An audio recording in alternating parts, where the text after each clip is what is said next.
పని కోసం పట్నం బాట, పండగొచ్చిందంటే ఇంటి బాట. దసరా సంక్రాంతికి ప్రతి ఏడాది కనిపించే దృశ్యమిది. ప్రజలకు పండుగ ఎలా ఉన్నా ప్రైవేటు ట్రావెల్స్ గల్లాపెట్టెలు మాత్రం పండుగ పేరుతో దండిగా నిండుతున్నాయి. దీపం ఉన్నప్పుడే ఇల్లు చక్కబెట్టుకోవాలన్న సామెతను గట్టిగా వాడుతూ పండగొచ్చినప్పుడే ప్రయాణికుల జేబులు పిండి వసూలు చేస్తున్నాయి. ఈ దోపిడీకి బ్రేకులు వేయాల్సిన ప్రభుత్వం పట్టనట్లు వ్యవహరిస్తుండటంతో ప్రైవేటు బస్సులకు పట్టపగ్గాలు లేకుండా పోయాయి. సంక్రాంతి, దసరా వచ్చాయంటే ప్రైవేట్ ట్రావెల్స్ కు పండగే. ప్రయాణికుల్ని అదును చూసి ఛార్జీల పేరుతో ప్రైవేట్ ట్రావెల్స్ బాధేస్తూ ఉన్నాయి. పండగ రద్దీని అవకాశంగా మలుచుకొని టికెట్ ధరలను అడ్డు అదుపు లేకుండా పెంచేస్తున్నారు. సాధారణ రోజులతో పోలిస్తే రెట్టింపు ఛార్జీలు ఉండటంతో ప్రయాణికుల జేబులకు భారీగా చిల్లు పడుతోంది. పండగ సీజన్ కావడంతో రైళ్లన్నీ 2 నెలల ముందే పూర్తిగా నిండిపోయాయి.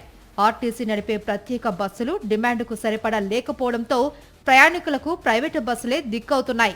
అంతకుముందు 600, 700 అట్లా ఉండేది బస్సు బట్టి, అంటే ఏసీ, నాన్ ఏసీ, స్లీపర్ ఇవన్నీ ఉన్నాయి. కాకపోతే ఇప్పుడు 15 to 20% హైక్ అయినాయి. అందరు 15 to 20% హైక్ అయినాయి. ఎందుకంటే కంపల్సరీ కదా, ఇప్పుడు అందరూ ఊళ్ళకి వెళ్ళటం మానుకోరు, కంపల్సరీ వెళ్తారు.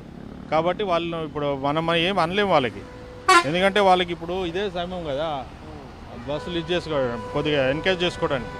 ఫెస్టివల్ సీజన్, హాలిడేస్ కూడా క్లోజ్ అయిపోతాయి. ఇప్పుడు ఈ మూమెంట్లో 100% వాళ్ళు పెంచుతూ ఉంటారు. దీన్నే ఆసరాగా చేసుకుంటున్న ప్రైవేట్ ఆపరేటర్లు డిమాండ్ను బట్టి ఎప్పటికప్పుడు ధరలను పెంచుతూ సొమ్ము చేసుకుంటున్నారు. ముందే టికెట్ బుక్ చేసుకున్నా, చివరి నిమిషంలో ప్రయత్నించినా అధిక ఛార్జీల భారం తప్పడం లేదు. ఆన్లైన్లో చూసే సమయంలో 1000-1100 రూపాయలు ఉన్న టికెట్ ధర బుక్ చేసే సమయానికి 2000 రూపాయలు చూపిస్తుంది.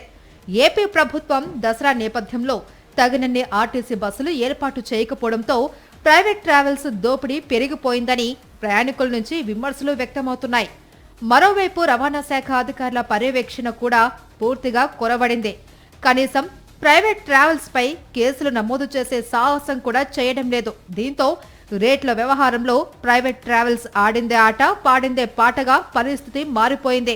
మనకి కామన్గా ఏంటంటే రెడ్ బస్లో చూపించేటివి స్క్రీన్లో చూపించేది 1539 అయితే, ఇక్కడ లైవ్లో మనం ఓపెన్ చేస్తే 2000 అని, 2100 అని, 1800 అని ఉంటున్నాయి టికెట్స్. ఇలా అయితే కష్టం కదా బుక్ చేసుకోవడానికి ఎవరికైనా. ఇప్పుడు సాధారణ వాళ్ళు ఏంటంటే ఇప్పుడు ఇక్కడి నుంచి హైదరాబాద్ వెళ్ళాలంటే కష్టమే కదా అందరికీ.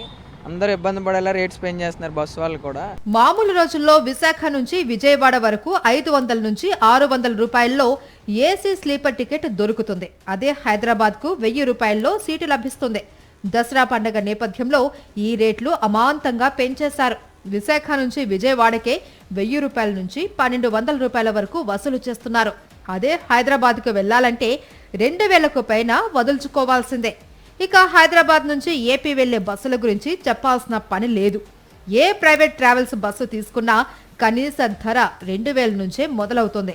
నలుగురున్న కుటుంబం హైదరాబాద్ నుంచి విజయవాడ వెళ్లాలంటే కనీసం 6 నుంచి 7,000 పెట్టాల్సి వస్తుంది. దీంతో పండగ ఆనందం ఆవిరైపోతుంది. ప్రజల అవసరాన్ని బట్టి ప్రైవేట్ ట్రావెల్స్ రేట్లు పెంచేస్తున్నాయి. ప్రయాణికులు ఎవరైనా ఇదేంటి రేట్లు ఎంత దారుణంగా పెంచారంటే డిమాండ్ను బట్టి విమానాల్లో రేట్లు పెంచడం లేదా అని ట్రావెల్స్ సిబ్బంది సమాధానమిస్తున్నారు. పెంచిన టికెట్ ఛార్జీలే కాకుండా జీఎస్టీ పేరుతో అదనపు ఛార్జీలు వసూలు చేస్తున్నారని చెబుతున్నారు. ప్రభుత్వం తగిన చర్యలు తీసుకోవాలి అని డిమాండ్ చేస్తున్నారు. వాటాలు వేసుకున్నట్లు ఒక్కొక్క ట్రావెల్లో ఒక్కొక్క రకంగా టికెట్లు పెంచి ఇష్టానుసారంగా వ్యవహరిస్తున్నారు.